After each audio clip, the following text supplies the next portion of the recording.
Hello नमस्कार प्यारे विद्यार्थियों।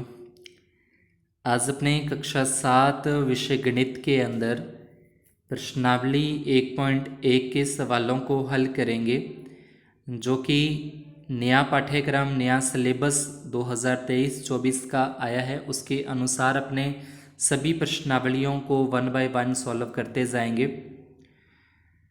प्रश्नावली जो पहली है अपनी वो पूर्णांक के बारे में है। पूर्णांक जो संख्या का ही एक प्रकार होता है, जैसे कि पूर्णांक के अंदर प्लस की संख्या भी लिखी जाती है, माइनस की संख्या भी लिखी जाती है, यानी कि धनात्मक रूप के अंदर भी लिख सकते हैं और उनको ऋणात्मक रूप के अंदर भी लिख सकते हैं। तो संख्याओं के अंदर अपने पहले होता है प्राकृतक संख्या होती है। प्राकृतक संख्या के अंदर जो 1 से शुरू होती है, 1 2 3 4, और जहाँ तक अपने लिख सकते हैं वहाँ तक लिखे जाएंगे। उसके बाद पूर्ण संख्या आती है। पूर्ण में क्या 0 से स्टार्ट होती है पूर्ण संख्या, और 0 से स्टार्ट होकर वो अनंत तक जाती है, वो पूर्ण संख्या होती है। और पूर्णांक के अंदर प्लस की संख्या भी आती है और माइनस की संख्या भी आती है, उनको अपने पूर्णांक कहते हैं। तो प्रश्नावली 1.1 के पहले सवाल के अंदर अपने को बोला है ऐसा पूर्णांक युग्म लिखिए, यानी कि युग्म का मतलब जोड़ा होता है। जैसे दो संख्याओं को जोड़ा, जैसे 5 और 2, 7 और 3, कोई भी दो संख्याएं को जोड़ा लेना है युग्म का मतलब। और इसका बोला है कि जिसका योग माइनस का 7 आना चाहिए। जैसे अपने 5 और 2 दोनों को अगर जोड़ें तो 5 और 2 7 होते हैं, लेकिन ये क्या होंगे, ये प्लस के 7 हैं, ये धनात्मक 7 हैं, लेकिन ये कह रहा है कि इनका योग क्या होना चाहिए, माइनस के 7 होना चाहिए। तो योग करना है और उत्तर क्या आना चाहिए, इनका माइनस का 7 आना चाहिए। तो ए नंबर इस तरीके से लिखना है, इसमें लिखना है अपने को योग -7, और इसका फिर नीचे उत्तर लिखा जाएगा अपने पास। तो उत्तर में आप लिख सकते हो -4, ये योग हो जाएगा, फिर -3। तो इनका योग भी क्या होता है, -4 और -3 -7 हो सकते हैं। ये भी लिख सकते हैं अपने -5 और -2, ये भी लिख सकते हैं। इनका भी अपने योग करने पर क्या आता है, -7। यानी कोई भी आप दो संख्याएं ले सकते हो जिनका योग करने पर क्या आता है, 7 आता है। अब ये माइनस का 7 होना चाहिए, तो इसलिए अपने दोनों अंक माइनस माइनस के लेंगे। तो ये तो पहले ए का उत्तर हो जाएगा। इसी प्रकार से फिर बी के अंदर बोला है कि उनका अंतर -10 होना चाहिए, यानी कि दोनों का अगर अंतर किया जाए तो वो अंतर -10। अंतर का मतलब होता है घटाव करना, सब्ट्रैक्ट करना। तो उनका अंतर होना चाहिए -10। तो इसका उत्तर के अंदर अपने लिख सकते हैं, उत्तर में जैसे अपने लिख सकते हैं 10 और माइनस इस तरीके से 0, यानी कि 10 में से 0 माइनस करें तो 10 आ जाएगा। माइनस के तो सॉरी माइनस का लगा देंगे अपने, और इस तरीके से फिर अपने यहाँ पे लिख सकते हैं जैसे -20 माइनस फिर -10। तो ये -20 हुए और ये माइनस और ये माइनस प्लस हो जाएगा, 10 बराबर 10 आ जाएगा। ये 10 आ जाएंगे, -10 लिखने हैं। तो ये भी दोनों में यानी कि 1 नंबर पे ये लिख सकते हैं, फिर 2 नंबर ये भी इसका उत्तर सही है, इस तरीके से भी लिखा जा सकता है। और 3 नंबर के अंदर अपने को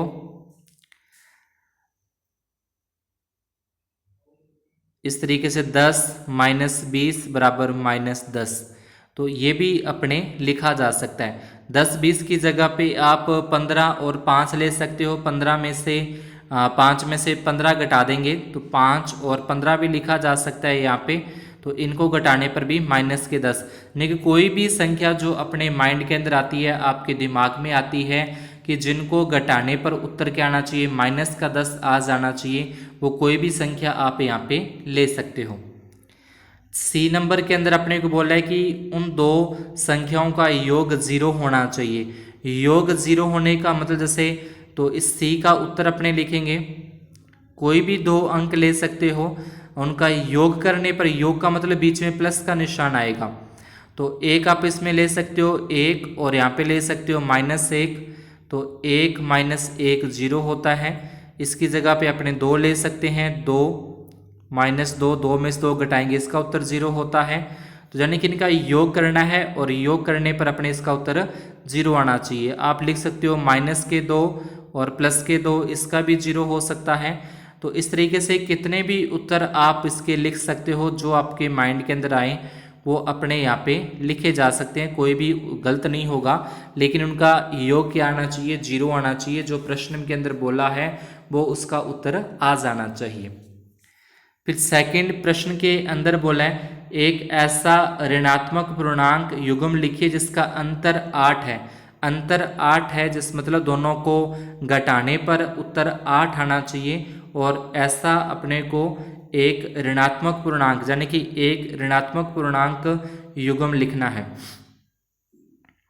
जिनका अंतर क्या होना चाहिए, -8 होना चाहिए।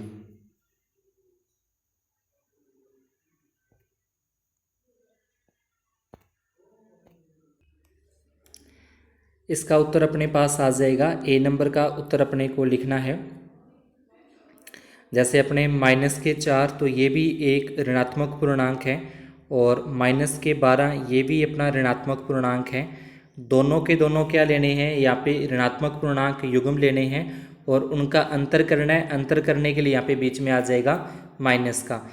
इसको हल करें अपने -4, ये माइनस और ये माइनस हो जाएंगे +12।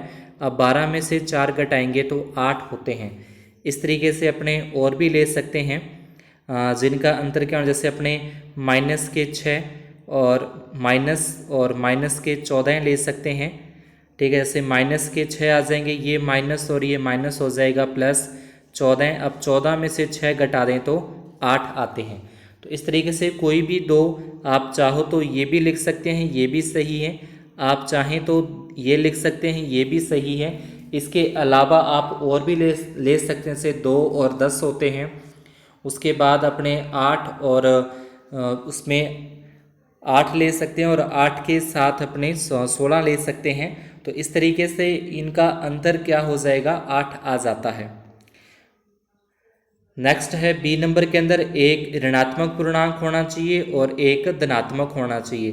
देखिए एक संख्या माइनस की होनी चाहिए और एक संख्या प्लस की होनी चाहिए और जिनका योग क्या होगा, -5। देखिए दोनों को प्लस करना है तो इसका उत्तर, दोनों को प्लस करना है तो बीच में प्लस का निशान आएगा और इसका उत्तर आना चाहिए अपने को -5। तो एक अपने को ऋणात्मक पूर्णांक लेना है। ऋणात्मक पूर्णांक जैसे अपने यहाँ पे 7 ले सकते हैं, -7 ये ऋणात्मक पूर्णांक हो गया। और एक अपने को धनात्मक लेना है, जैसे अपने 2 ले लेंगे तो -7 के अंदर 2 जोड़ें प्लस के तो -5 आते हैं।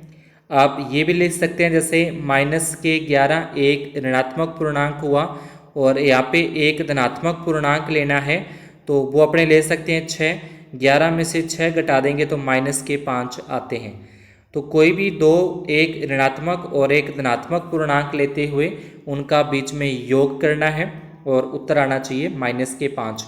तो दोनों में से कोई भी आप लिख सकते हो, दोनों में से कोई भी एक लिखना है। आप चाहो तो अपनी तरफ से भी इस तरीके से बनाकर लिख सकते हैं। नेक्स्ट है सी नंबर के अंदर एक ऋणात्मक पूर्णांक और एक धनात्मक पूर्णांक जिनका अंतर -3 है। तो एक तो ऋणात्मक होना चाहिए, जैसे -2 एक ऋणात्मक पूर्णांक है और एक धनात्मक होना चाहिए। तो धनात्मक अपने से 1 लेते हैं और अंतर करना है। अंतर का मतलब माइनस करेंगे तो माइनस करें तो ये धनात्मक होता है और ये अपना ऋणात्मक है। देखिए -2 ये माइनस और प्लस दोनों अलग अलग चिन्ह जब आते हैं, जब दोनों अलग अलग चिन्ह आएंगे तो वो चिन्ह हो जाएगा माइनस का और ये 1। तो इनको दोनों को -2 और -1 और -3 हो जाते हैं। तो इस तरीके से आप इसका उत्तर लिख देना। तीसरे प्रश्न के अंदर अपने को बोला किसी प्रश्नोत्तरी के 3 उत्तर चक्रों में टीम ए द्वारा प्राप्त किए गए अंक। देखिए एक प्रश्नोत्तरी होती है, उसमें टीम ए ने पहले -40 नंबर प्राप्त किए, यानी कि माइनस के अंदर प्राप्त हुए, फिर उसको 10 अंक प्राप्त हुए, फिर उसको 0 अंक प्राप्त हुआ। इसी प्रकार से बी ने जो प्राप्त किए, पहले 10 अंक प्राप्त किए, फिर 0 अंक प्राप्त किया, फिर -40। किस टीम ने अधिक अंक प्राप्त किए? क्या हम कह सकते हैं कि पूर्णांकों को किसी भी क्रम में जोड़ा जा सकता है? तो देखो दोनों टीमों को अगर अपने ध्यान से देखें, दोनों टीमों को जो नंबर, जो उनको अंक प्राप्त हुए हैं उनको थोड़ा अपने ध्यान से देखें, तो दोनों को एक जैसे अंक प्राप्त हो रहे हैं। ये दोनों देखें तीनों अंक, और यहाँ पे और ये जो तीनों अंक है इनको देखें तो सेम एक जैसे ही अंक प्राप्त हो रहे हैं। तो इसमें लिखेंगे ए द्वारा प्राप्त अंक, ए द्वारा प्राप्त अंक,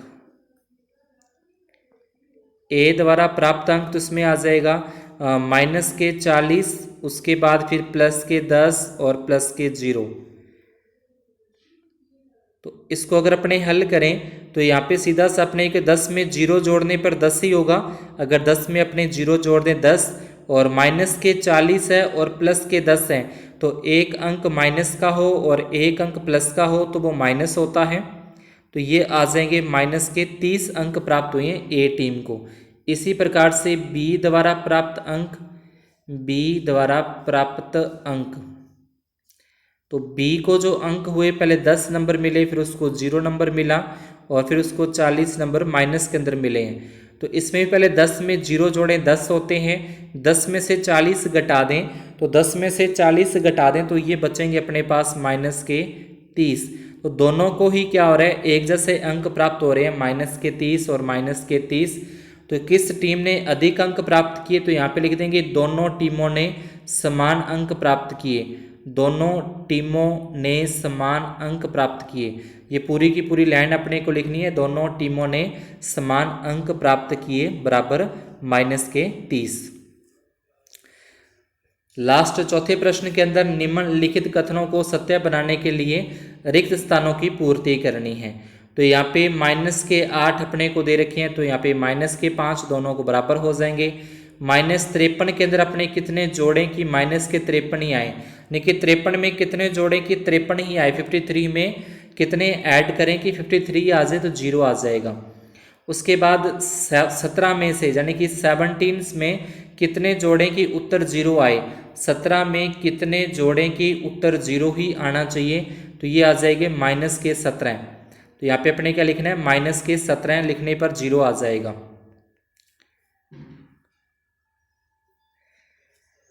इसके बाद चौथे पॉइंट के अंदर 13 है -12 और यहाँ पे खाली स्थान है, फिर 13 है -12 -7, तो यहाँ पे -7 आ जाए। क्रम विनिमय का नियम यहाँ पे लागू हो रहा है। फिर माइनस के 4 15 -3, फिर माइनस के 4 प्लस के 15 और यहाँ पे क्या आ जाएगा माइनस के 3। तो इस तरीके से ही अपने को जो खाली स्थान है वो भर देने हैं।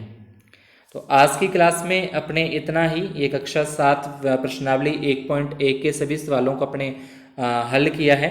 अगर आपको सवाल समझ में आए हो तो वीडियो को लाइक ज़रूर कर दें। अगर चैनल पर नए हो तो चैनल को सब्सक्राइब जरूर करें। अपने सहपाठियों के अंदर वीडियो को शेयर करना न भूलें। ये नए सिलेबस के अनुसार 2023-24 के अनुसार जो सिलेबस में कटौती हुई है उसके अनुसार ही अपने सभी प्रश्नावलियों को करेंगे। धन्यवाद, शुभ दिन।